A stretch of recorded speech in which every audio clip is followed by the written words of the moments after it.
রংপুরে আজও ৬ দফা দাবিতে বিক্ষোভ কর্মসূচি পালন করেছে পলিটেকনিক ইনস্টিটিউটের শিক্ষার্থীরা। আসসালামু আলাইকুম। এমকে টেলিভিশনে নিয়মিত সংবাদে আপনাদের স্বাগত জানাচ্ছি আমি শারমিন মিনা। এতক্ষণ শুনছিলেন সংবাদ শিরোনাম, এখন ডেস্ক থেকে বিস্তারিত।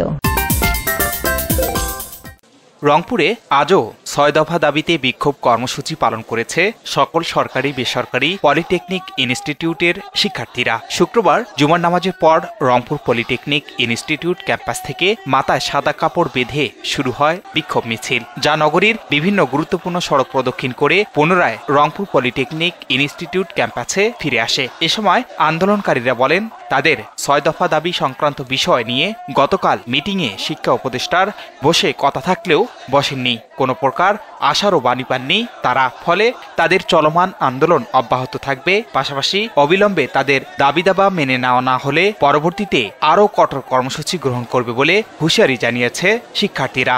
কর্মকর্তারা আছে, তারা বলেছিল যে শিক্ষা উপদেষ্টা আমাদের সাথে বসবেন, শিক্ষা উপদেষ্টা আমাদের সাথে মিটিংয়ে বসবেন, কিন্তু শিক্ষা উপদেষ্টা কালকে আমাদের সাথে মিটিংয়ে বসেনি এবং আমাদের সময় নষ্ট করা হয়েছে আর কি। মিটিংয়ের আশ্বাস দেওয়ার পরও কোনো প্রকার মিটিংয়ে বসা হয়নি এবং আমাদেরকে কোনো প্রকার প্রতিশ্রুতি দেওয়া হয়নি ৬ দফা সম্পর্কে। তারই প্রেক্ষিতে আজকে আমরা ভবিষ্যতে এর চেয়েও বড় কর্মসূচি দেওয়া হবে ইনশাআল্লাহ, যতদিন আমাদের দাবি আদায় না হচ্ছে। আমরা চাই যে আমাদের প্রধান উপদেষ্টা স্যার আছেন, তিনি আমাদের জনগণের আমরা তাকে বসিয়েছি এবং আমরা চাই তার মাধ্যমে সুষ্ঠু সমাধান হোক। আমরা ছাত্র জনতা আমরা চাই খুব শীঘ্রই আমরা প্রতিষ্ঠানে একাডেমিক কার্যক্রমে ফিরবো। তো আমাদের চাওয়া থাকবে আমরা আমাদের দিকগুলো সুবিবেচনা করে আমাদের যে যৌক্তিক ৬ দফা দাবি আছে, আপনারা বৈঠক হোক, যে কোনো মাধ্যম হোক, আমাদের সুষ্ঠু বৈঠকের মাধ্যমে আমাদেরগুলো সমাধান করবেন এবং যদি আমাদের এই আশ্বাস বা লিখিত মৌখিক আশ্বাস আমাদের এগুলো না পাই, আমরা কঠোর থেকে কঠোর কর্মসূচি পালিত করবো ইনশাআল্লাহ। আমাদের যৌক্তিক দাবি আদায়ের লক্ষ্যে আপনারা জানেন যে অবৈধ যে ক্রাফট মামারা আছে, তারা রাতারাতি অবৈধভাবে প্রমোশন পেয়ে জুনিয়র ইন্সট্রাক্টর পদে প্রমোটিত হয়েছে, কিন্তু তারা জুনিয়র ইন্সট্রাক্টর পদে যে প্রমোশিত হয়েছে তারা কিভাবে আমাদের ক্লাস নিবে, কারণ তারা তো জানে না জুনিয়র ইন্সট্রাক্টরের কাজ কি। আসলে তারা তো এসেছে এসএসসি পাস করে, তারা জুনিয়র ইন্সট্রাক্টরদের কি কাজ তারা তো সেটাই বুঝে না, তারা কিভাবে আমাদের ক্লাস নেবে। আর আমাদের যে ৬ দফা যৌক্তিক দাবি আছে সেই আদায়ের লক্ষ্যে আজকে আমরা এখানে উপস্থিত হয়েছি কাফনের কাফার মাথায় বেঁধে। বারবার একটা জিনিস আমরা বোঝানোর চেষ্টা করছি যে একজন নার্স যদি চায় যে সে ডাক্তার প্রমোশন পেয়ে ডাক্তারি প্রফেশনে যাবে, এটা তো কখনো সম্ভব না।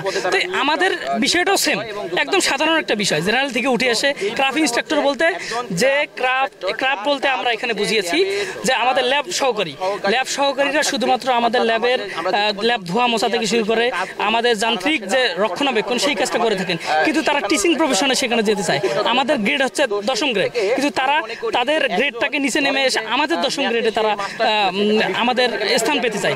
এটা আমাদের যে কারিগরি ছাত্র আন্দোলন আছে এটার বিরুদ্ধে দাঁড়িয়ে আমরা সেই আন্দোলন শুরু করি। তারই পরিপ্রেক্ষিতে আমাদের ধারাবাহিকভাবে আমাদের যে প্যাকেজ আন্দোলন চলছে সেই আন্দোলন কার্যক্রম আমরা পরিচালনা করছি। তারই অংশ হিসেবে আজকে আমরা মাথায় সাদা কাপড়, এক কথায় কাফনের কাপড় পরে আমরা এই মাঠে নামার উদ্যোগ গ্রহণ করেছি।